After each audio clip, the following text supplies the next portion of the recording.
Before we begin, comment below where you're watching from and don't forget to like, share and subscribe for more powerful stories. Now let's begin. Adrian Knight had everything the world worships.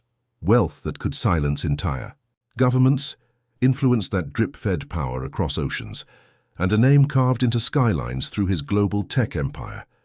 Yet he lived in darkness, not metaphorical but literal, his once sharp eyes now blind due to a rare degenerative disease that all the world's greatest specialists had failed to cure. In his penthouse, a silent monument to loneliness disguised as luxury, he moved carefully, familiar with every surface, every echo, every shift in air, while beside him, his stunning fiancée Victoria played the role of devoted angel to the world but treated him like a burden in private, whispering poison into the ears of those who'd listen about how exhausting it was to care for a blind billionaire, how she sacrificed her youth to stand next to him, all while calculating the countdown to their wedding, the day she would legally gain control of his estate should anything unexpected happen to him. But Adrian, though blind, felt changes in tone, the way others read facial expressions, the way Victoria paused before speaking, the slight tremble when she thought he suspected something, the way she guided him, not by love, but by impatience, as though waiting for his life to expire was an inconvenience to her lifestyle. One evening, while she left early to attend yet another charity gala to represent us, Adrian sat in his silent mansion, accompanied only by a soft breeze from the open terrace and a bodyguard stationed far away enough to give him privacy, and that's when he heard it. Soft weeping echoing down the hall like a wound in the air. Confused and slightly tense, Adrian followed the sound, relying on his cane and his memory of every marble step, every turn, until he reached the service quarters, where the staff lived. A place he rarely visited because he never wanted to remind anyone of hierarchy. The crying stopped suddenly as if someone realized they were caught. "Who's there?" Adrian asked calmly, and a soft voice whispered, "I apologize, sir. Forgive me." It was new, young, gentle, quivering with humility. "Your name?" he asked. "Amara, sir," she answered, her accent a gentle melody, the kind born from distant villages where hardship and strength grow side by side. He sensed her moving away, embarrassed, but he stopped her with a raised hand. "What troubles you?" She hesitated, then spoke. "My sister. She needs surgery. But I cannot afford it. I thought working here would save her, but time is slipping." Something in her voice cut through him. Sincerity, exhaustion, a kind of pain he himself knew. Helplessness. "How old is she?" he asked. 9, she whispered, and Adrian felt his chest press inward. He had once wanted children, imagined teaching a son to sail, a daughter to play piano, dreams Victoria dismissed as messy responsibilities. Adrian sighed, reached for his wallet, but Amara suddenly stepped back, her tone urgent. "No, sir, please. I did not cry to get help. I only wish I was stronger to save her myself." There was pride in her pain and dignity, and it startled him. Most people tried to take advantage of his vulnerability. This girl refused even when offered a lifeline. "Amara," he said softly, "strength is not measured by what you have, but by what you endure." She inhaled sharply, a tiny sound, but full of emotion, and then she said something that froze him. "I know what you endure too, sir." Adrian stiffened. No one spoke to him like that. People tiptoed around his blindness as though acknowledging it might shatter his wealth-coated world. "And what do you believe I endure?" he asked, his tone neutral, curious. "Loneliness," she whispered, her voice trembling with truth. His throat tightened. A stranger had spoken the thing he never admitted aloud, and he found himself unable to respond. Slowly, she spoke again, gentler. "But darkness does not always mean the end, sir. Sometimes it just means you are waiting for light from a direction you do not expect." He exhaled shakily, realizing his hands trembled slightly. When had anyone last spoken to him like a human instead of a billionaire? He heard footsteps approaching, delicate, controlled, a familiar perfume filling the air like expensive venom. Victoria. "Adrian?" she called sweetly, but he could hear the annoyance beneath the sugar. "What are you doing here?" "Speaking with someone," he replied calmly. Victoria's heel clicks stopped near Amara, and her voice sharpened. "Why are you bothering Mr. Knight? Go, now." Adrian lifted his chin. "She wasn't bothering me." But Victoria looped her arm around his, fake affection sudden and suffocating. "My love, the staff sometimes forget boundaries, but don't worry, I'll handle it." Amara bowed quickly, her voice barely audible. "Good night, sir." Adrian felt something strange. A pull, curiosity, a sense he had touched the beginning of something extraordinary. And yet it slipped away in silence. For days after, her voice haunted him. Not her sadness, but her strength, the way she spoke of light when he'd accepted eternal darkness. And then, one rainy afternoon, while Victoria flipped through luxury wedding catalogues, complaining about how expensive it is to look effortlessly elegant, Amara approached again, timidly, and when she spoke, her voice shook not with fear but urgency. "Sir, I know this may sound impossible, but I can heal your eyes." The room froze. Victoria burst into laughter, cruel, loud, the kind that bruises dignity. "Oh, darling, how adorable," she mocked, waving a manicured hand. "The maid believes she's a miracle worker. Should we get candles and chants too?" But Adrian did not laugh. "Amara," he said slowly, "what do you mean?"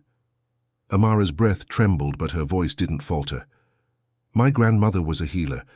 In our village she cured what doctors failed to. She taught me. I have helped others. I believe I can help you too." Victoria scoffed louder, but Adrian heard something in Amara's tone, certainty, and something else. Stakes. She wasn't guessing. She knew. His pulse quickened, not from belief, but from the possibility, a possibility he feared and craved. "Victoria," he murmured, "leave us." "Absolutely not," she snapped, grip tightening on his arm. "This is ridiculous." "Leave," he repeated, firm, quiet, commanding.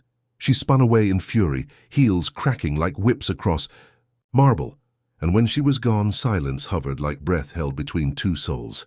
"Why tell me this?" he whispered. Amara's answer was soft but shook him to his core. "Because someone close to you does not want you to see again.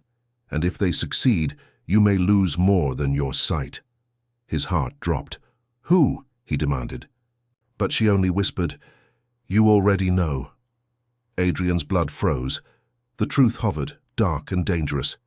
And as thunder rumbled outside, the blind billionaire suddenly saw more clearly than he ever had in years. And it terrified him. After Amara's words settled in the air like the echo of a prophecy, Adrian felt an unfamiliar burn behind his sightless eyes. Not pain, but something sharper. Awareness. Someone close to him did not want him to see again. Someone who benefited from his blindness. And as her voice dissolved into the silence of the room, a truth he had been suppressing for months crept forward and sat heavy on his chest like a predator, waiting for his breath to stop. Victoria. The name pulsed like a bruise inside his skull. Could the woman who kissed his cheek each morning, who held his hand in public like he was her fragile treasure, truly be the one hoping he would never reclaim his sight? Or worse, hoping he would not live long enough to? Amara stayed quiet. The kind of quiet that meant she had said too much already, but also not nearly enough, and Adrian could feel her presence like a steady flame in the dark, real and unpretending. "You said you can help me," he whispered, and she answered gently, "I believe so, sir. But healing requires trust and secrecy." A shiver ran across his spine. "Why secrecy?" "Because," she hesitated, voice dropping to a hush, "someone is waiting for you to be helpless forever. If they know you are trying to fight that fate, they will act faster." His heartbeat slammed against his ribs like a warning bell. He opened his mouth to speak again when Victoria strode back in, perfume first like a chemical storm, annoyance cold and sharp beneath her sugary tone. "There you are, darling. We need to finalize the guest list. Half the royal families in Europe want to attend. Imagine the press." She tapped his arm in a gesture meant to look affectionate, but felt like possession, like control. Amara stepped back into silence, respectful yet aware, and Victoria's voice cut through the room again like fake honey on broken glass. "Oh, And we need to talk about your treatment schedule, love. We wouldn't want your condition to worsen before the wedding. Adrian's mind sharpened. Condition to worsen. Such an odd choice of words, almost gleeful.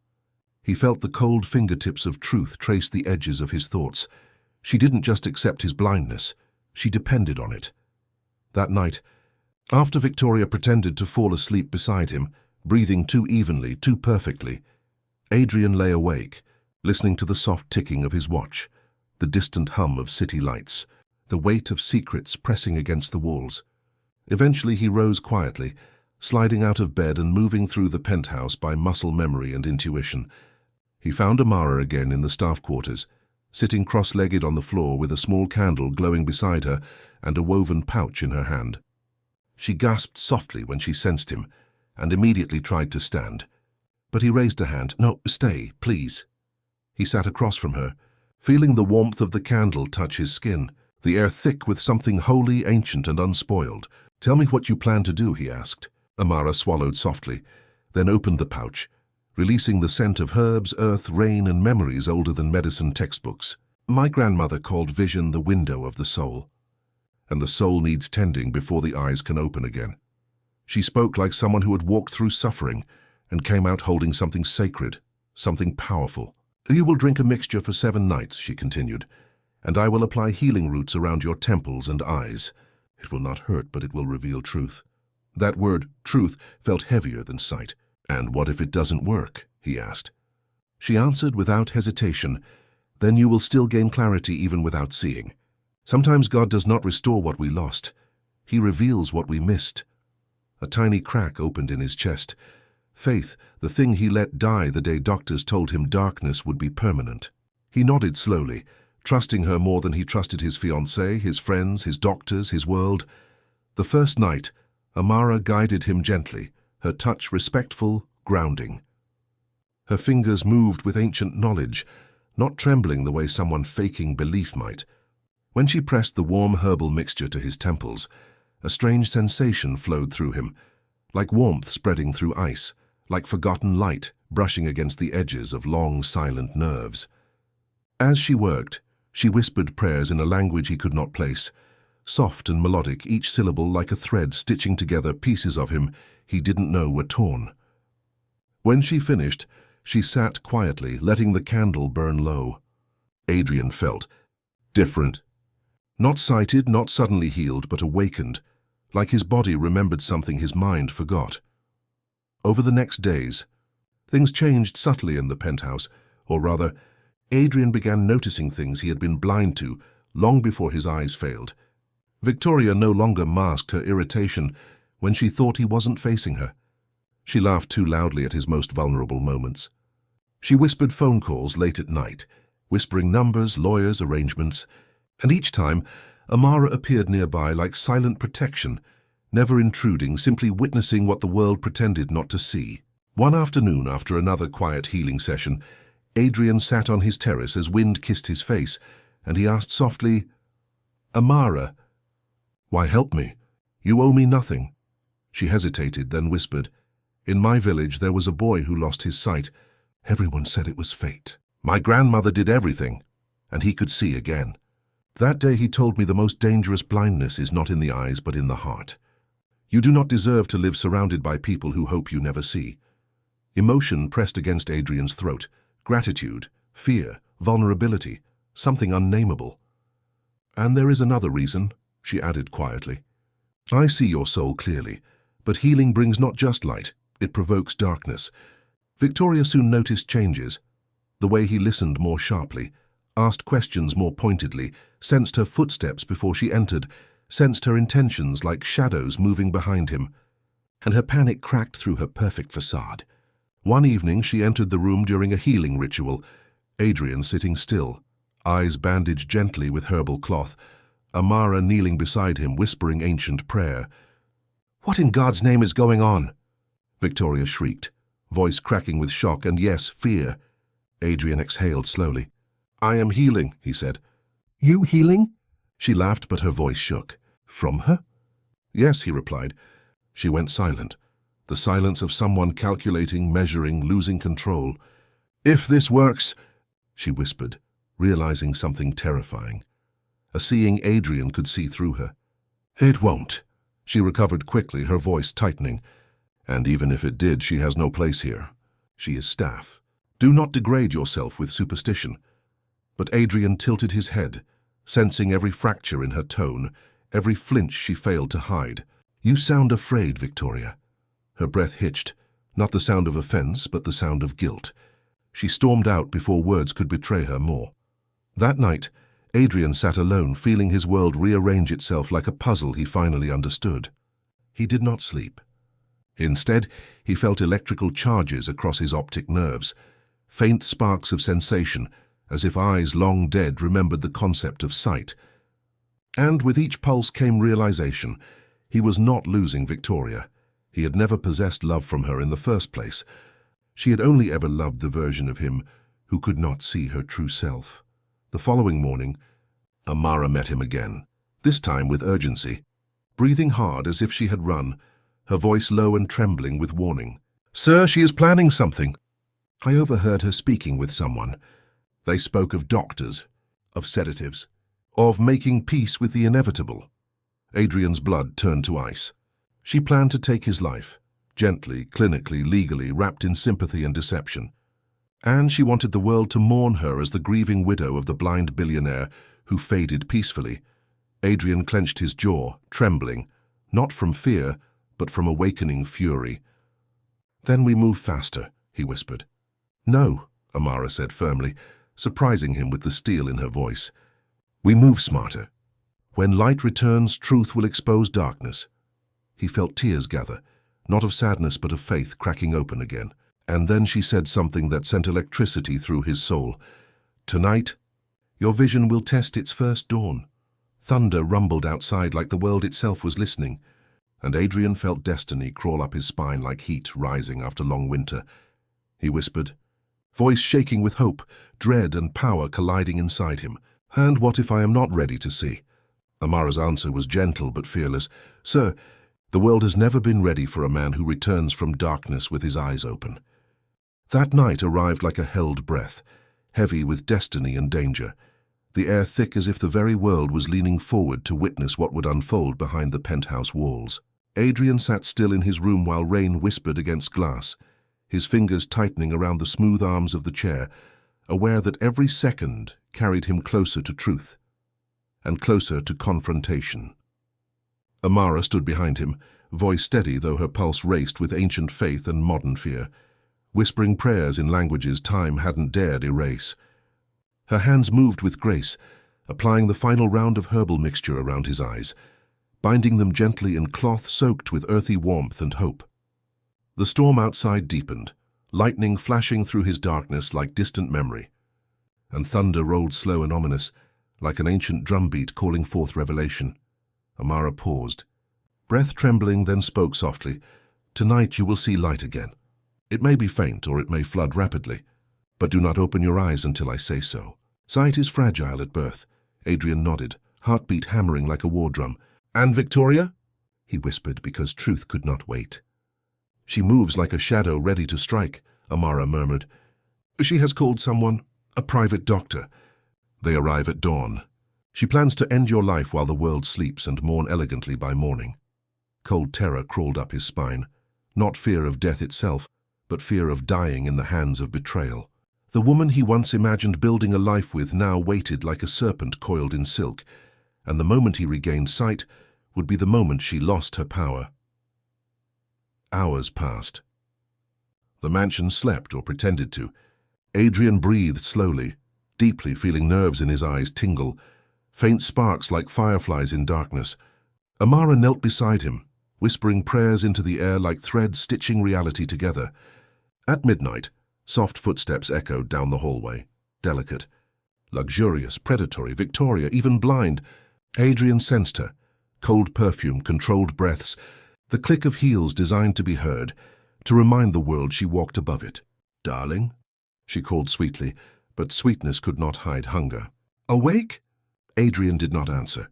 Instead, he kept breathing evenly, feigning sleep, letting her believe control remained in her hands. Victoria walked closer, her voice a velvet dagger. Soon everything will be peaceful.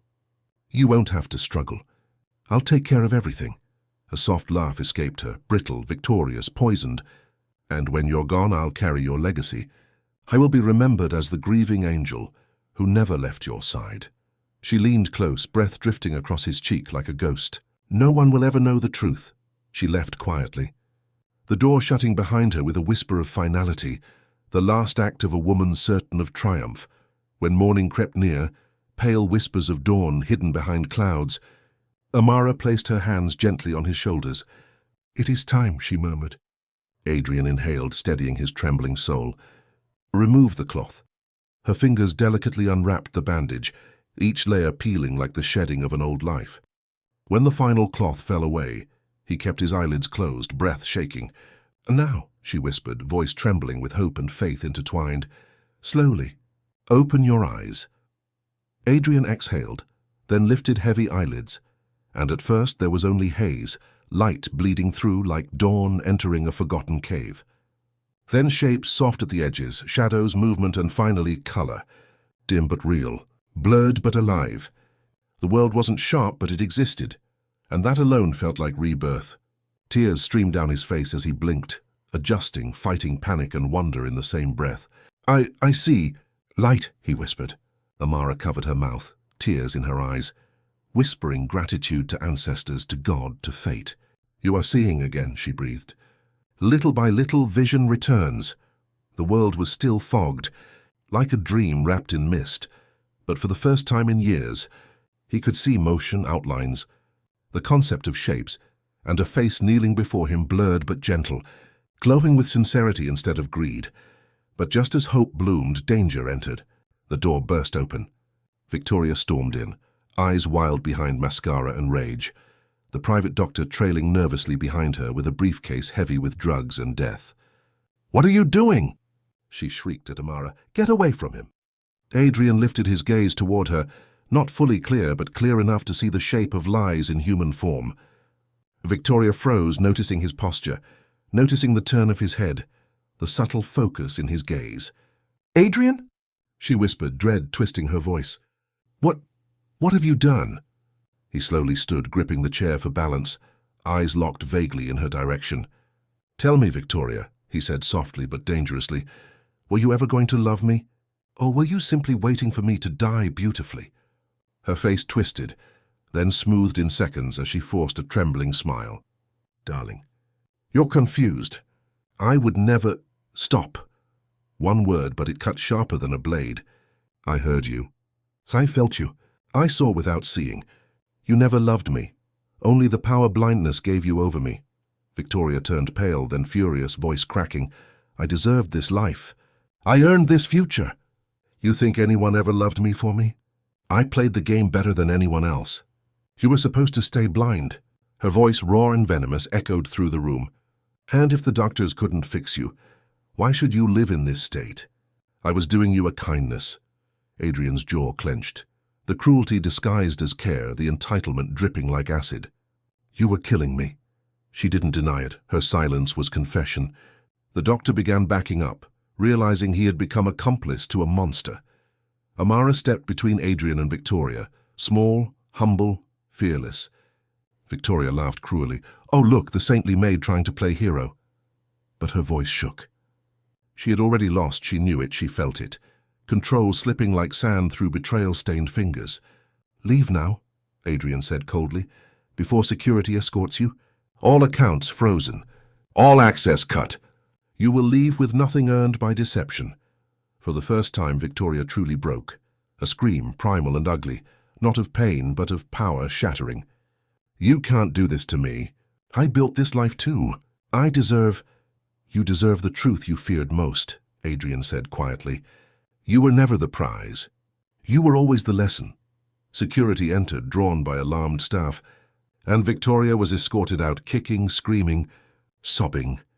The fall of a woman who gambled humanity for wealth and lost everything worth having. Silence reclaimed the penthouse. Adrian stood breathing hard, vision clearing slowly, shapes sharpening, outlines gaining meaning. He looked at Amara, and for the first time truly saw her. Gentle eyes filled with tears and strength, Humble clothes, but a presence more royal than anything Victoria could ever dream of. "You saved my life," he whispered. "You saved your own," she replied softly. "I only returned what the world stole from you. Sight, trust, light." Adrian took a shaky breath, the weight of years falling away. "And now?" he asked, voice trembling with gratitude and something budding, fragile and powerful. "Now," she whispered, smiling softly, "you begin again, with eyes that see truth." He reached toward her face, fingers trembling, and she guided his hand gently, placing it over her heart. "I see you," he whispered, "not with sight but with soul." She smiled, tears slipping quietly, because he meant it in every way sight could ever matter. Months later, the world buzzed with shock. The billionaire who had been blind now walked into boardrooms seeing again, a new fire in his gaze, humility in his voice, and a woman beside him, who was never announced like a trophy but stood beside him like destiny. Medical journals were baffled, society whispered, skeptics mocked, but none of it mattered, because truth needed no permission to exist. Adrian donated millions to rural hospitals, vision clinics and healing programs, honoring both science and tradition, believing the world needed both. The world watched a once blind man lead with sight deeper than vision, and a once overlooked woman become the miracle history almost missed. And every morning, as sunlight touched the world, Adrian would look at Amara, not with the desperation of a man clinging to salvation, but with gratitude of a soul reborn, and every night, he remembered a truth blindness had taught him better than sight ever could. The eyes are useless if the heart cannot see.